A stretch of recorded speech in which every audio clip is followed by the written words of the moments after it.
Hi, everyone. It's the Catholic CEO, Henry Katarna. I'm here today in our Exemplary Catholic Leaders series with Mark Wilson. Mark is a really great friend and supporter of what we do at the Catholic CEO and the Catholic economy. So I'm going to let you know that he's a very strongly Catholic guy who does some very interesting things. And so we'll come back to him just in a second. But before we do that, I'd like to mention that make sure you go to the website, www.thecatholicceo.com, sign up for our free daily email, which many people find interesting. And also take a look at The Catholic Economy, a project of ours where we're trying to bring Catholics together and help them find each other and help to create sort of prominent Catholic businesses that can become a force in the economy. So that's a couple of things to look for. Let's get back now to Mark. So Mark Wilson, welcome. How are you today, Mark? I'm doing great, Henry. How are you doing? Doing well too, thank you. You know, Mark, we've come to know each other a little bit over the past couple of months, and I'm impressed with many things that you're doing. You know, you're doing Ecclesiastical Ventures, Nicodemus Ventures, and I know that we'll want you to talk about that. But maybe we could begin by talking about, as is always interesting, what's your faith journey? Where have you come from in the faith, and did you grow up in the faith, and where are you now? Maybe you could tell us a bit about that. I did. I had two fairly solid Catholic parents, and something that impacted greatly on me was when I was very young, I had a near-death experience, but it wasn't. It was from pharmaceuticals, something that's kind of a hot topic Yes, today. correct. And I learned 40 years after the event that it was a drug that was put on the market, killed hundreds of thousands of people. And the doctor who told me this gave me the name of the drug, the year and month it was put on the market. It had only been out a week or two when I got this incredible flu shot, and then I started bleeding out internally. The doctor told me 40 years later, he goes, "Wow, you're the only person I've heard of that survived." And I remember the night. It was around midnight, and I'm 6.5 years old. And the doctor's talking to my parents and siblings in the hallway that, well, we just can't keep pumping blood into him. So tomorrow we're going to stop doing that, and he'll have a nice, peaceful death or something like that. Wow. It was not a painful experience for me at all. It's like blood is life. And when you're short on it, I couldn't lift up a glass. I just was extremely weak. And I can remember of course, this was 60 years ago, but I can remember very, very clearly the prayer that I said, which is very personal, but I remember it very clearly, if God would save my life. And the next morning I woke up and all the internal bleeding had stopped.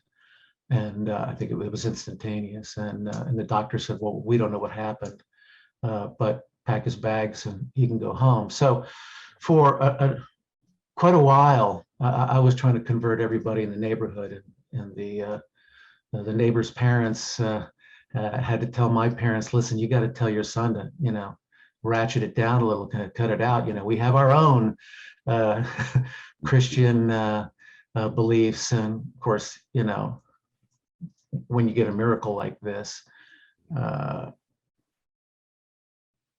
you want to tell everybody. At least I did. Sure. And this kind of fervor lasted for a number of years. And I guess as it happens with many people, I got to be around 13, 14, and then things happen in life, and you kind of, I never moved away from the faith, but I wasn't as serious about it. I mean, I think in many respects I was always serious. I would never miss mass, things like that, and I prayed regularly. But another thing that I think is significant is that there's been a lot of compromise that has crept into the Catholic Church. And so many of us, as my current spiritual director has said, suffer from secondhand heresy, where we're not seeking any false beliefs, but we're in an environment where people are promoting things that are not true. And they can affect you just the way secondhand smoke can cause lung damage, and you had no intention and you never smoked. And so, I became one of those Catholics, I think, that would easily find excuses for certain behaviors. Probably the most important thing that in my faith journey was my father was just very uncompromising on moral issues. Yes. In the workplace, that employer gave you that job and you owe them your loyalty, that type of thing. And so I lived and worked that way, like many young architects or designers. A lot of times their first client is their employer's a client that they kind of snatched away. It's a pretty common thing. I think it can sometimes happen legitimately where the employer and the client aren't getting along, and I guess there could be a moral justification for something like that. But in many instances, it's to the immoral advantage of both participants, the client and the employee, and the employer, suffers as a result of it. So my father was always very clear about, no, you can't, even though this person offered you this opportunity, you can't capitalize on something like that. And it was just part of the way that I worked. And I lived in Italy for many years, got married there, worked there. I was involved in a partnership, and there was some very serious moral compromise. And so I left that partnership basically with nothing other than a prototype for this fork. And it was a very crude prototype, actually. It was just like a balsa wood prototype. And the experience, I dedicated myself, and I dedicated that fork to God upon leaving that failed partnership. And it was a very powerful experience that I had when I did that. And I suppose you could say that I, consecrated myself and my work to God. And though I wasn't thinking of that term, and I wasn't even thinking of it that way, it was like, Lord, I am not going to be involved with anything or anyone where there's any kind of moral compromise. And so I felt like, hey, you're the boss now for what I'm doing, and you kind of lead me through this. And I began this kind of collaboration, or I don't even like to think of it. I think a collaboration with God is a good way to put it in some respects, because he doesn't have to do that as Almighty God, but he likes these kinds of relationships. At the same time, I was acutely aware that he's God and I'm not, and that he had a better idea of where this project could go. And the thing that inspired me about this fork is that it addressed a lot of, I was looking at solving a lot of issues in the hospitality field, food service, things like that. But I liked the idea that, there I was in the city that pretty much put a fork, spoon, and knife on the table before anyone else. Everywhere else, they were just using knives to stab it and kind of, put it in their mouth. And Catherine de Medici set the first table as we know it today. And, here I was kind of reinventing the fork, like who would say, why does the fork need to be reinvented? But the focus was on it being extremely comfortable and effortless to use. And so I was inspired by a greater good that could be achieved. But now that I was working very different than I had ever worked, like in corporate America for 12, 13 years, or in these partnerships, now I saw my work as a means to do what God wanted me to do, to glorify God as well. And I began noticing things behaving and occurring in ways that had never occurred in my corporate life before that. And I think it would have been difficult for me to recognize these radical differences if I'd worked in corporate America a year or two and then did something like this. But I had, such a fairly long professional life in corporate America that it was really easy to see the differences and to make the comparisons. It's very humbling when you find yourself with nothing, trying to invent, your future and support your family, and that can be a really good thing, because that's when you're listening to God a lot better than when you're, I guess, fat and happy and successful. It becomes a lot more. It becomes a lot more difficult. So I had gotten a notification from the U.S. Patent Office that the PCT application, which is an application to extend your patent around the world, had gone through, and I had a short period of time to come up with. It was still, the euro wasn't around. This was the lira, so I had to come up with 20 million lira in less than a week. I got this news from my patent agent, who told me, "Listen, this is great, but you need a lot of money. You need 20 million lira. You got less than a week. You need a miracle." And this was not a faith-filled individual, classic Italian, make sure all the kids receive the sacraments, but, like most males in Italy, don't go to church. And so the first thing I did when I left the patent agent's office was I went to this church on the way home, a small little church, and there's nobody in it. And churches aren't open like today the way they were then, but every 100 steps there was a church. So I walked in there and I went up to where the tabernacle was. Again, there was nobody in there, and I knelt before the tabernacle and said, "Okay, Lord, look, we're partners in this." At least that's the way I was kind of thinking of it then. And I said, "And you're going to have to make this happen, because there's no way on earth that a foreign expat, unincorporated individuals coming up with 20 million lira in short order. So I need you to do this."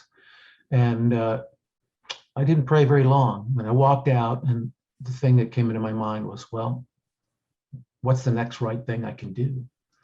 And I couldn't think of anything except for one thing, which was to thank this gentleman in Bologna, Italy, who was kind of a mid-sized industrialist.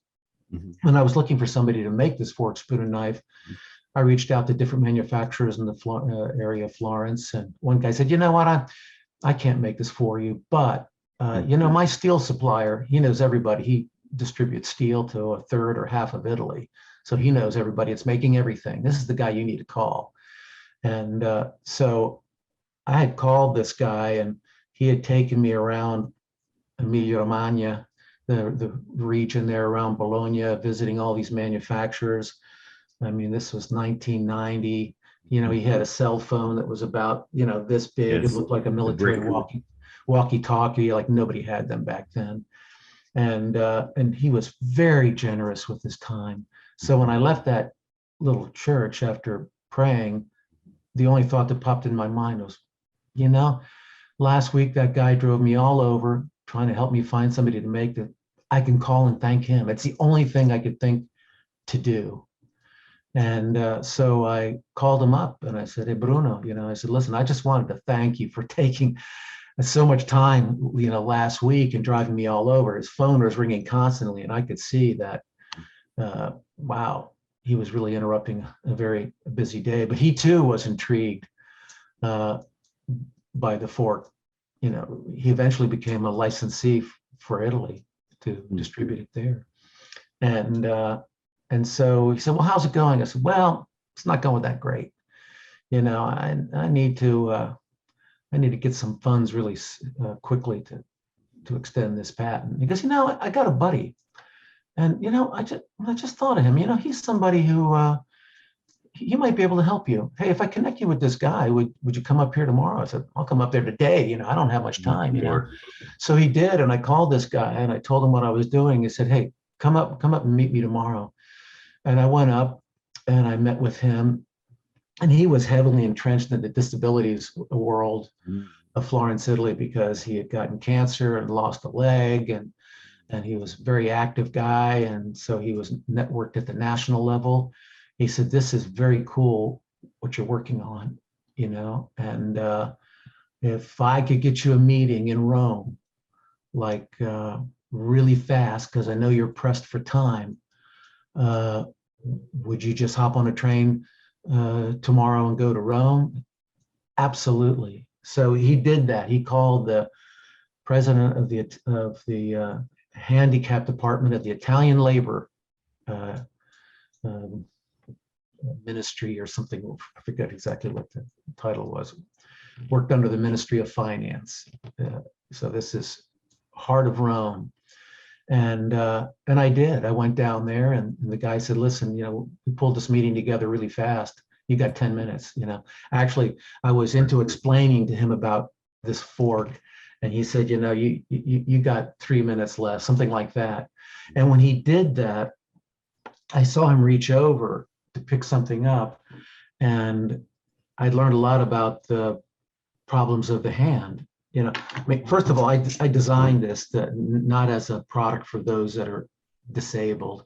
It's just more comfortable. I like to point this out because it was important to me. I felt that the traditional fork, spoon, and knife was not very comfortable.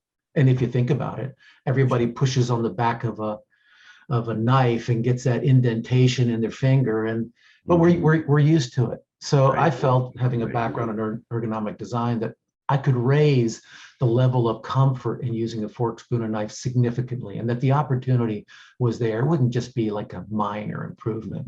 Yes. But I also learned that it could have a very significant application to people that had more than just comfort issues. And my design concept for this was, designing a fork that could be to a traditional fork what the lever handle is on a round compared to a round doorknob. And that was because I was living in a country where lever handles were everywhere. And I grew up and lived in a country where round doorknobs were everywhere. Yes. And so, that's way back then, that's something that you really notice. Today you run into both all the time. And so we don't make anything of kind of cohabitation of round doorknobs and lever handles, but it was very different. There were no lever handles in the US back then. And so anyhow, I learned a lot about hand problems because I figured it was a niche that maybe I could capitalize on. And so this gentleman in Rome reached over and grabbed something, and I knew that he had a right brain injury because of the occupational therapist and physiatrist and hand therapist that I had met with. So I didn't have much time. I took this plastic prototype, I reached out and I grabbed his wrist and I shoved this fork into his hand, and he held it like this instead of, something like this, right? He held it the way that you or I would hold it. And I said, you see, you hold that like I do. And as far as I'm concerned, you're not challenged in that regard. And his eyes got really big, and I thought he was going to say, "Get the heck out of my office." And but I didn't have time, so I got bold or inspired. Sure, exactly. And I think it was another God moment, God thing. And he just looked at me, and then he put the fork down, and he picked up the phone, and he called Italian Health, Ital Sanità, because I don't care what you're doing, but you drop it and I'm bringing somebody over. Well, it's Italy and it's Rome, and it's kind of like nothing moves that fast. It's not the United States of America. And so they said, "Okay, can you be back? How about 9 o'clock tomorrow morning? That's the best we could do." So he said, "Can you spend the night?" And I didn't have the money for a hotel. I said, "I'll be here. I'll be there." And so I took the train back, and I took the train, got the early train. I went into this meeting. He said, "Tell them what you told me." I did my little story, and they wrote out a contract for 20 million lira on the spot. Got back to Florence, was able to get a loan from a bank, got the money to the patent agent.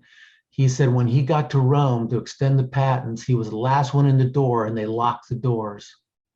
I mean, like seconds after he walked through.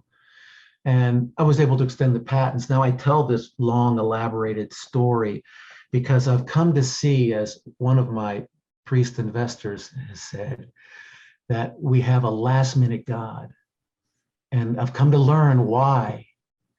we have a last minute, even a last second God, because it gives us an opportunity to demonstrate our faith, to demonstrate our trust in him.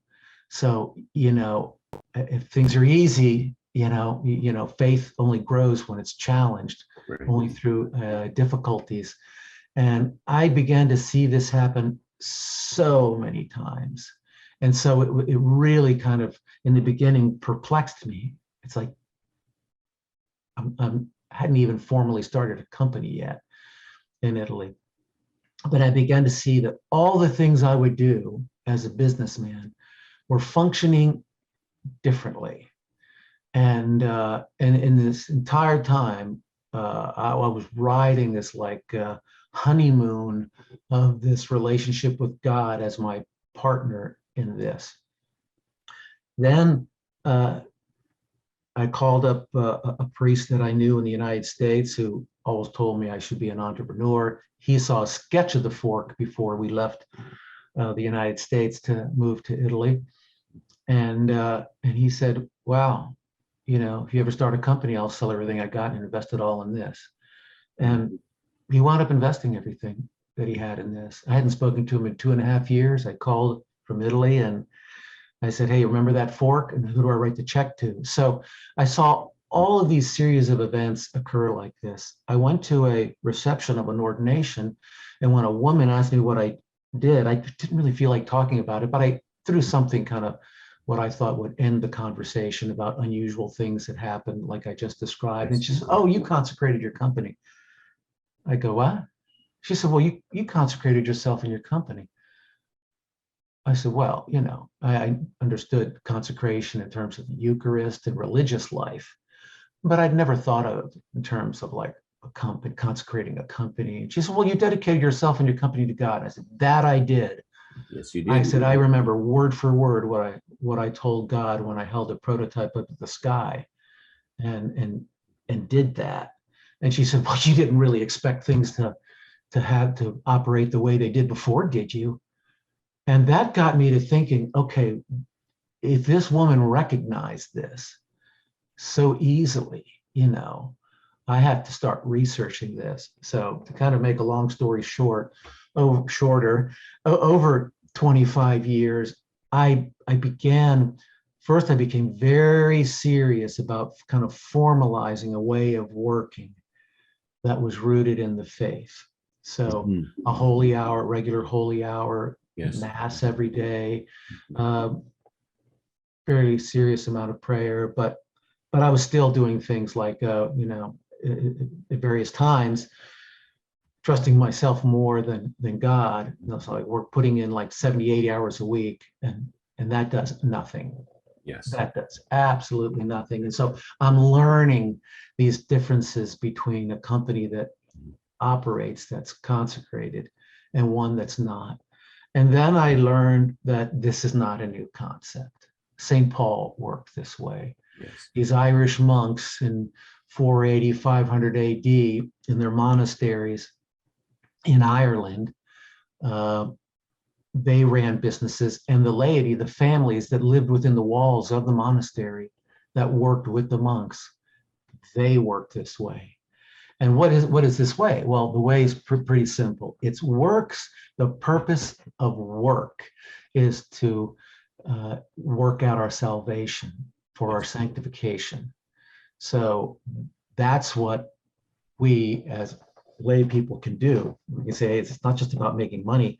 In fact, making money is not the most important thing. It's, are we working in a way where we're becoming holier each day and helping those around us become holier?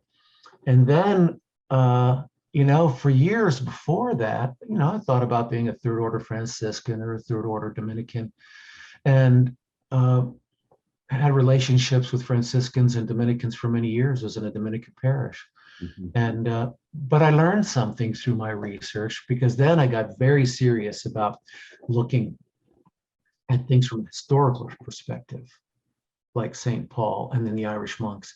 And then the one that's far and away, or the phenomenon, I guess we could call it, far and away the best documented is what happened in the 13th century in Florence, Italy, when St. Francis and St. Dominic founded the Franciscan and Dominican orders.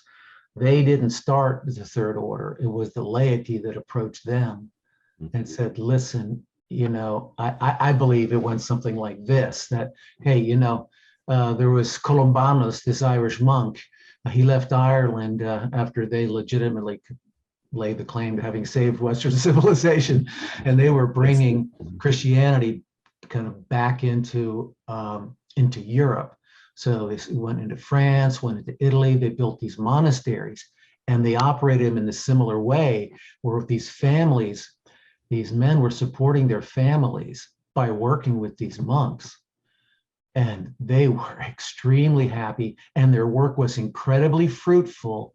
And this is well documented, very innovative, which kind of makes sense, that the Holy Spirit's your partner, God's involved in what you're doing. The inspirations, the creativity is going to kind of be off the chart compared to others. So these Florentines, they remembered that. You say, hundreds of years ago, Francesco, this is what they were doing. We want a rule to live this way as well. So both these great saints wrote them a rule, and they operated their businesses way. And what's really extraordinary is that you can get into the archives in Florence. You can look at the tax records of those people from 800 years ago. Actually, you can go back further than that. And now, you're looking at documents that are written either in Latin or in Italian. That's a very different Italian than today, but I've developed relationships with some Italian professors whose specialty is in this area. And so I was able to start accumulating documents and reading about how they lived and worked. And I'll stop here in a second. You can ask me some questions, but this is the big thing that I learned that is most significant, and that is Florence was basically a pagan city. Yes, there were some churches there, there was a Catholic presence, but they in no way were in control of Florence. Not even close. They were tolerated. I mean, that's just the way Italy was, or the peninsula of Italy, because it wasn't a country, of course. When St. Peter showed up, I mean, the pagans ruled Italy, no question about it. It's just so entrenched in the culture. So when a lot of people say, oh, well, Italy's a Catholic country and all this, they really, if they're thinking everyone's faithful Catholic, they really don't understand the history of Italy and the way things truly are. But what happened, and this also what attracted me so much to the work that you're doing with the Catholic CEO and the Catholic economy, is that this economy that was totally secularly based wound up being taken over by a Catholic economy that was not a parallel economy. Yes. It was economy in the world, but as you said before, but not of the world. Yep. And so it really, you can write books and books, and there have been books and books and books written about this, but it comes down to something that's actually quite simple. It's you consecrate, you dedicate yourself and your work to God. You have a spiritual director, and it's really good if they're involved in the day-to-day activities. At least 2 or 3 hours a day, these Dominicans and Franciscans were involved in these businesses. The Irish monks, they were involved 8 hours a day, and just as I think the Benedictines today that work like a full day making caskets as they do down in Louisiana. And so what happened was the word got around really quickly that these people were extremely happy. They were extremely charitable. Their businesses were very, very successful. The first 2 patents were ever given in Italy were awarded to Brunelleschi, who did the famous Dome of Florence, Italy. Yes. And he was a very devout Catholic. I found documentation where he talks about this, and it's very difficult information to find. Like very little of it's been has been translated. But make a long story short, the Florence, what happened? People talk about the guilds. Well, the guilds, that's not what the guilds were. That's not what they were doing. These were for-profit corporations. The guilds were the associations that were formed as a result of these Catholic for-profit corporations saying, hey, you know what? We're pretty strong. Our companies are very strong, and we ought to get a little bit of representation here with City Hall. And so they started those Arte Fiorentine, which are in kind of in the Anglo-Saxon world became the guilds, and they wound up taking over the signoria. They wound up taking over the political situation. They had so much influence. And so Florence became a very Catholic environment. And here's the extraordinary thing. Oh, well, there are so many extraordinary things, but an enormous amount of wealth was generated, an enormous amount of wealth. Yes. But the founders of these ecclesiastical ventures, as I call them, had grown so deep in their faith that they become more and more detached from the things of this world. They were extremely philanthropic. None of the churches and none of the religious associated with these ecclesiastical ventures had to do fundraising the way you see so many Catholic parishes do fundraising in a purely secular way. It's very secular. I find it, very non-Catholic, the way they try to solve their financial problems. And what happened in this instance is that, there was like some Dominican associated with one of these ecclesiastical ventures, and it supported the parish, and anybody within that parish looking for work, had a job if they wanted one. But in many respects, I think life back then was very, very similar to the way it is today. But that generated all of the money that fueled the Renaissance, and that's why the Renaissance started in Florence before anywhere else. And of course, as often happens, it came under attack. Yes. And it had infiltrators, just the way the church has been infiltrated today. They try to attack these Catholic businesses from the outside, then from the inside, and then eventually they kind of won out. When the French Revolution came along, first thing they did was like slaughter all the ecclesiastical venture owners and guild masters, the associations and the priests. Yes. And then they rewrote history and spoke about guilds and these things from a purely secular perspective. I mean, they just wiped out their religious connections entirely. Yeah. Mark, it's a powerful story of, first of all, a miracle in your life. And then, as you mentioned, a God of last minute solutions to help us demonstrate our faith. Some would say that you've paid a price, maybe, for all of these things. You had some health issues suddenly solved. You had business issues suddenly solved.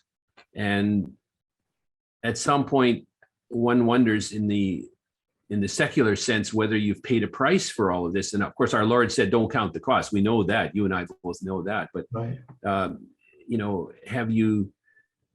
How have you dealt with that paying the price thing with these business, challenges that you faced? Well, I think when you realize that what matters more than anything else is our salvation, the salvation of our spouses, of our children, and then out from there, then the things that could be very stressful. I mean, I had an instance with a patent on a surgical device, and the way that the person who wrote the patent wrote it, who I told them, listen, when this patent goes to the United States, these changes need to be made, or we're going to have problems. And they didn't make the change, and it literally cost millions. Literally, I had 5 law firms all said that if that person that wrote the patent would have done what you told them to do, we would take your case pro bono. And I mean, on contingency, I should say, not pro bono. They would have taken it on contingency and gone after this multinational that infringed on my patent. Now, things like that can keep you up for weeks, you know. And there are people that have invented things, like the gentleman that invented frequency modulation, FM. You know, they committed suicide over all the trauma that they go through. But what happens is you reach, as you grow closer to God and you see the truth and the reality about what really matters, these things that would have driven you nuts aren't so important. And then the other thing you realize is, you know, God permitted this. And if God permitted this, then there has to be a greater good that can come from this. Another thing I think is important to mention, I remember telling a priest, wow, you know, I see all these providential things occurring. I can see them. You know, boy, I really believe in divine providence because I live by divine providence. And I thought, you know, well, there's a very important distinction. Now, not many people are used to living where they don't know how they're going to put food on the table the next day and count on God to do that. Now, that was something that was always very prevalent or always the case amongst many religious. But in the world today, where the Catholic Church is under so many attacks, externally, internally, you even see religious that no longer are living on divine providence the way that we're called to live. I mean, Jesus said that very clearly when he talked about the birds in the air and the flowers in the field, and look at what God does for them without ever giving any thought for, you know, their sustenance. And how much more does he care about you? Well, okay, Jesus said it, but there aren't too many people that are going to, when push comes to shove, and someone's means to support themselves, and the globalists are counting on this, they know that well over 90% of people are going to choose their job security over their faith. So we really need to be very committed to growing in our faith every single day. This is such a profound point. This balance, we Catholic business people, those who are working to create employment for themselves, their families, income for their families, and so on. You know, we have to care about them. We have to work at these enterprises. We have to focus on them in a human way, but abandonment to sort of divine providence is part of it. And, you know, the secular world tells us that you have to put in the 80 hours a week and you have to, you know, do everything that the conventional secular culture tells you to do. But we know differently. We know that the Catholic faith teaches us that it's not that we will work fewer hours necessarily, but it doesn't take creating an imbalance in our lives so that we neglect our families or our religious duty of worship and that sort of thing. So I actually believe it will wind up moving in the direction of working fewer hours, and there's an abundance of evidence to prove that supports this. Padre Pio said, you know, listen, you have to do a little work every day. You have to, whatever it is that you're doing, you have to move it forward every day. You have to do something that moves it forward. But, you know, in my research, I saw how what will happen is there's this, I guess, theological concept or whatever, the divine economy, right? The concept of divine economy, that can God do anything that's inefficient or wasteful?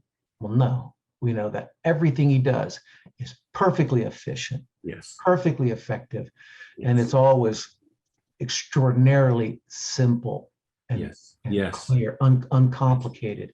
And as I've done more and more research, because that's what happened when, you know, first I kind of fell into this, you know, 25 or to 30 years ago, and then I began doing research and I began documenting the characteristics. So as I've spoken with people, there's another organization out in Denver, Colorado that I think you're familiar with that's working on similar path. And I spoke with a software engineer, guy has a software company. He says that they work very much in this in this way. And they go to mass in the morning, they pray throughout the day, and he goes, our company is growing. We're working fewer hours. Now we're down to a 4-day work week, and we're becoming so efficient and getting so much more work done that, it's enabling them to focus more on things maybe unrelated even to work that God would like them to do. There is a wonderful personal consecration I've never discussed with you. But in this personal consecration, Jesus said this to Bernardo de Hoya, 500 years ago. Listen, you look out for my interests, and I'll look out for yours. But now don't think about this as some quid pro quo thing, and because that's a bad perspective on things. But it's all written in the first person, Jesus speaking to this. I can't remember if he was a Carmelite, a friar, or a monk, but it's a very profound little document that I've found to be true. What does God care about? What does Jesus care about? What's the number one thing? It's salvation of souls. So if you're doing something, and I've seen this happen many times, and again, you can't be doing it like, okay, I'm going to do this, Lord, and then what are you going to do? Yeah, that's not. And that's really bad. It's not a prosperity gospel. We don't preach a prosperity gospel. Yeah, or it's a self-serving type of gospel or you're using God. But I've seen it happen, and I've recognized it after the fact, where a series of things will happen, and I will wind up doing things that are clearly more important to God, like maybe running into somebody and you see this person while you're sitting in a airport or something, it looks like something's wrong, and you talk to them, and it's one of these God moments, and maybe you wind up praying with them, and then you see how God used that moment to resolve something very seriously. And oddly enough, I've had days where, boy, I had something really important that I needed to focus on, but my day in living this way can be completely derailed for sometimes days at a time. And all of a sudden the phone's ringing and all these good things are happening for my company that I could never make happen no matter how hard I worked. So, can I say with certainty that this is God doing it? Of course, I believe that that's the case, especially when I look at the odds. What's the likelihood of something like this happening without some kind of divine intervention? But, something that escapes a lot of us and is rarely talked about is that God is infinitely humble, and you think, well, he's all powerful. He can do anything. He's the only creator, right? We invent, we put things together and, but we're not really creating anything. And so here's this being that is all, can do all. And the concept that he's infinitely humble, is something that seems odd to many of us, but it's the reason he always does these things for us in ways where he's hiding, in a sense, and he doesn't want to take the credit, but and when that that's the case, it's a very personal thing, then you feel that obligation to recognize it and to be grateful, and it's a really important thing to be grateful, but it's a difficult thing to tell others, and I think in many instances God doesn't even want us to tell others. Sometimes yes, because it's a great form of witnessing and a great form of giving our testimony. Well, even the miracle that I'm going way back to your childhood at the age of 6, the miracle that happened to you, in a certain sense, ended up to be a private miracle. Your neighbors told your parents to have you stop, proclaiming about it. And so such powerful, tremendous, earth-shattering things like that miracle that saved your life. It's not, no one reads about that in the newspaper, Mark. You don't publicize it. You've mentioned it today to us all, for which we're grateful. But it's sometimes miracles are private. The relationship with God it's a personal relationship, and we both know this. But I'm amazed at he's humble in the sense, I guess this is where you're going, perhaps. He will respect our free will. He will wait. He has absolute respect for our free will, right? Yeah, he has absolute respect. To your point, think of the saints that were basically, in many respects, unknown in their Yes, lifetime, yes, yes. lived a cloistered life or Yeah. something. A heroic And life, let us say, yeah, cloistered, I mean, well, look at the little flower, right? hidden. Yeah. Yeah, so Saint Therese, You know, she died at what, 25, and yeah, lived a cloistered life, and yeah, yet she's so well known throughout the world. Her superior ordered her to write, the story of a soul, write her book, yeah, and she didn't really want to, but she writes it. And I yeah, mean, how many lives has that exactly. impacted upon? Including So, yours and mine. Yeah. right. That I was mentioning to you before we started recording that I've had a privilege in the last few days to attend for a period of time at a monastery, Benedictine monastery, and the theme of Ora et Labora was very much at work because they pray the liturgy of the hours every day, all day long. They have their work periods, and I counted. I had dinner and a breakfast with them in a men's kind of table associated in the same common dining room refectory, and there were 60 men, all of them lean, tough men, head shaven, tanned because they work outdoors, Right. and they provide everything self-sufficiently for themselves. But it's an admirable life, isn't it? Because they pray in a cycle that, well, it's the full canonical cycle, you could say, Right. and they do all this work, and they have a thriving economy there. They're self-sufficient in so many ways. But I guess my point is it can be done. And we as Catholic business people, you're an exemplar of it, I think. We can do this. We can attend to our duties. We can pray, we can worship God, we can look after our Definitely. families and our employees and our contractors and all these people, and at the same time do our work. And it can all be done in balance. Yes, there's a gentleman who wrote a book. I read his book. I've spoken with him a few times. I think it's Business Lessons I Learned from the Benedictine Monks or something. His name is August Turak, Turak. And he wound up, spending like a month at a time, regularly, or a couple of months with these, I think they're Benedictines down in, I think, South Carolina. And he began to see how they worked and the efficiency of their work. And but there's a little difference in what there's a and so he's applied these principles, and he's done it very, very effectively, and he has been very successful. But I see what the Dominicans laity did, and by the way, the Dominican and Franciscan laity today,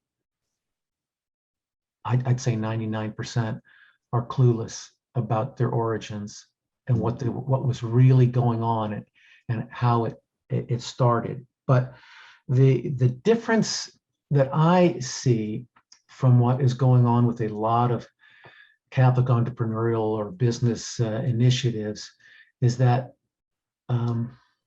this is about, in a sense, giving up control. It's about surrendering control over to God. And it's not so much about applying Catholic principles. I've looked at a lot of books. I've lectured at a number of business schools, been lectured at classes at the Catholic University and spoken with them there. And what I find, and again, I think this is a good thing, but I think there's a very big difference between applying Catholic principles where you're under the illusion that you're in control, and the approach of Mother Angelica, Maximilian Kolbe, the nuns that built all the hospitals in the United States at the turn of the last century. And there are many, many examples of this. They didn't write a business plan. No. Didn't mean they didn't have a mission and they didn't have a vision. They most definitely had a mission and a vision. But they were really counting on God taking the lead with everything. And this requires lots of prayer. I think if Satan has been successful in a very significant way, it's that he's eroded practically everybody's prayer life, including many religious. Yes. many diocesan priests and others, and that in these early ecclesiastical ventures where they're praying probably at a minimum 2-3 hours a day. Mm-hmm. Mm-hmm. That when you're praying 2 or 3 hours a day, I had conversations with my first priest investor about this. If you're praying more than probably 4 in your state in life, it's probably too much. Mm-hmm. But everything comes at a price. And we're taught this as Catholics, we can offer our rosary for something, right? Yes. We can say, hey, I know of this. It's because there's a price involved, and God wants us to participate in this work of salvation, right? And so we say these prayers. I've seen that when you spend 2-3 hours a day praying, you can see that things are being guided in a way that are not when you don't. And then what did I see when I became pretty committed to this approach? Oh, the distractions, the attacks, and everything comes along to try and erode this way of living. And I actually believe, and this is probably my number one focus right now, and I don't know, maybe there's somebody out there that could help in this regard, is I've been speaking to various religious societies and orders, because I believe it's going to really require a committed group of Carmelites, Franciscans, Dominicans, some religious society, FSSP or SSPX, that says, yes, it's true. The laity and religious used to have a much closer relationship that was very fruitful. It's very interesting that when Mussolini under fascism allowed the Catholic Church, I think it was absolutely for his own ends, but one of the things that he did was, most people don't know this, that the Italian Catholics at that time, let's say in the 20s and 30s, before Mussolini dropped the hammer, after Mass, there was a very close relationship with the parish priest and collaborating on things. And what Mussolini said is, you can go to Mass, the priest can say the Mass, but all that other stuff ends. And it did.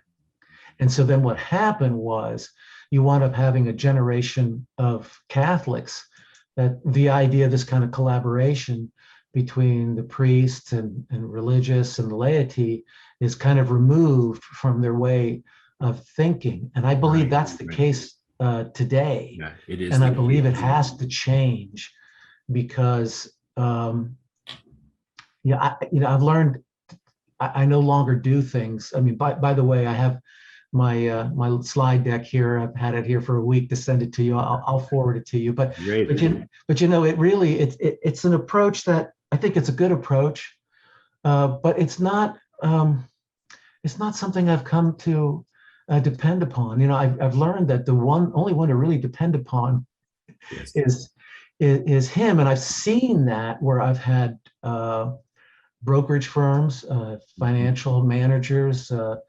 Smith Barney, Payne Weber, these guys,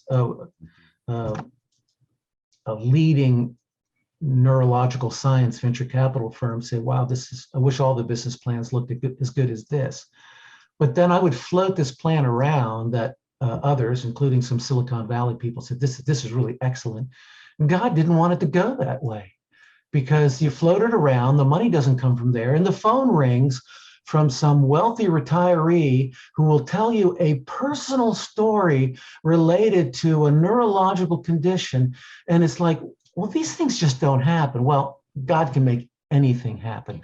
Now, this doesn't mean that we shouldn't be availing ourselves of all the good, solid means of doing things. In fact, cooperating with grace. We need to cooperate with grace and God's will, and we need to use our God-given talents and abilities, don't we, to to further this, but of course, complete trust, total abandonment to our Lord is the, yeah, and this is the difficult thing, and this is what he wants. He wants more trust, more surrender, and that becomes difficult where, you know, your day-to-day existence, you're counting on God. Now, I think it's very interesting that recently there's been a resurgence of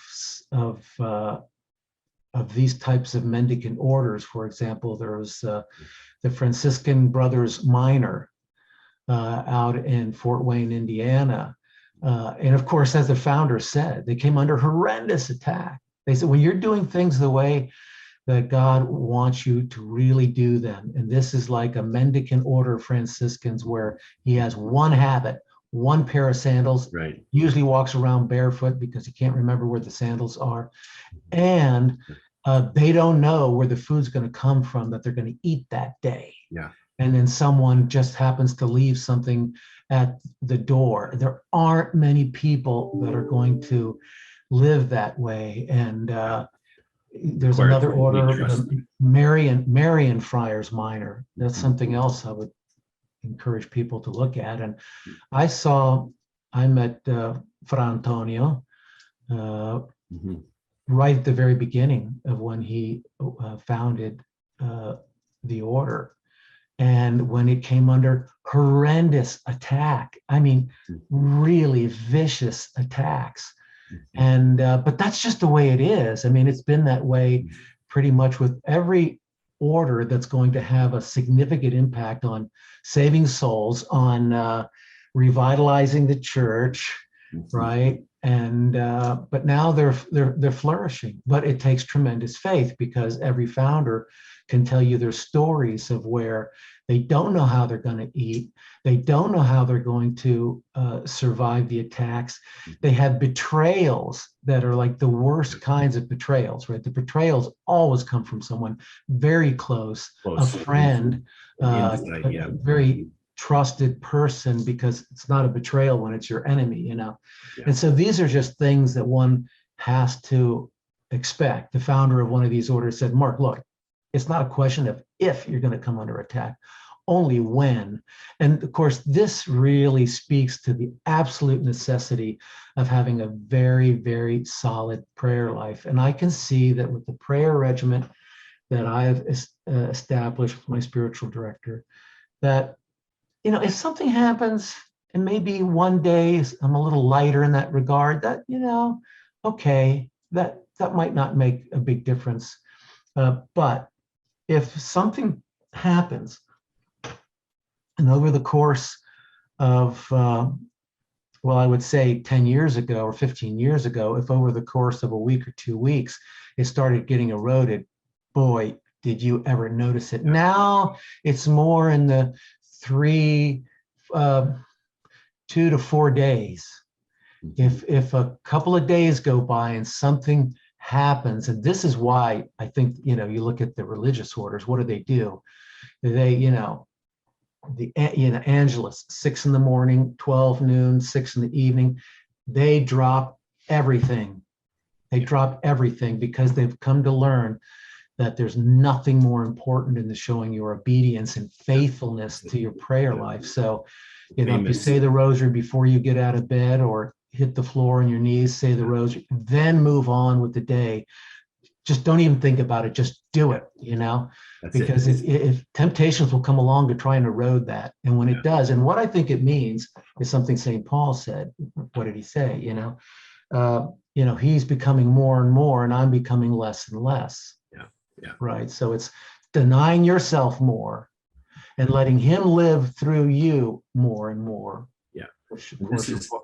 This is probably the note on which we will conclude today. We've come to the natural end, believe it or not. We've spent the hour examining things that, and I know we'll have to continue this, Mark. We need, there's other topics that I know we need to discuss. And so in a future occasion, we'll do that. But I think you've helped today our audience to realize, you know, the focus on doing God's will in business and trusting with him is a key thing. So thanks very much for being with us today. And maybe you could close. And by the way, God bless you and your works. tell us where we can find you. What are your websites and your contact information? We'll put those all in the show notes. But Yeah, you can learn about Ecclesiastical Ventures, and I've put a program together. It's basically the same program for all people, but I'm very much focused on homeschooling families. There are so many Catholic homeschooling families where the breadwinner has come under attack for reasons we all know of. Yeah. And it's very possible, it's actually not difficult at all, just like they did in the 13th century. The 10 or 11-year-old can help dad with the starting of a business. So you can go to ecclesiasticalventures.com. Excellent. And then I think /flyer.pdf is a one-page PDF that I think the F is capitalized. If it doesn't work, then uncapitalized. It should probably still work, but we'll get it. Send me this, and we'll put it in the notes so that everybody can see. I will. And then there's Nicodemus Ventures, which speaks about something that's it's just in the very early stages, but it's starting a venture capital firm where it's kind of in its motto. Nicodemus Ventures, it's not about the money. And of course, people would say, well, what are you talking about? Silicon Valley say it's all about the money, and it's structured very differently. And there's documents on the ecclesiasticalventures.com. So nicodemusventures.org is one. The other is ecclesiasticalventures.com. There's documents there where it speaks about the history of this. There's a template. August Turak was actually the one that said, hey, listen, send me a template. I want to see exactly how this thing is structured. And so there is a template there should someone want to start it. And you put a richness of materials there. And so I know everyone will want to check it out. And once again, Mark, thanks so much for being here. It was really a pleasure to talk with you. There's so many other topics, and we will come back at some point to do that. So thanks. Yeah, I think this was a good 30,000 feet. It's the beginning. Thing. Yeah, but you can kind of dig down into the details. I think I was mentioning is how you write corporate bylaws and articles of incorporation so that they're a Catholic religious entity. So many other topics that we'll come back to. So thanks again for being with us. And thanks everyone for joining us today. It's the Catholic CEO, Henry Katarna. God bless you in all of your works. And thanks again, Mark Wilson. See you again next time. Bye-bye.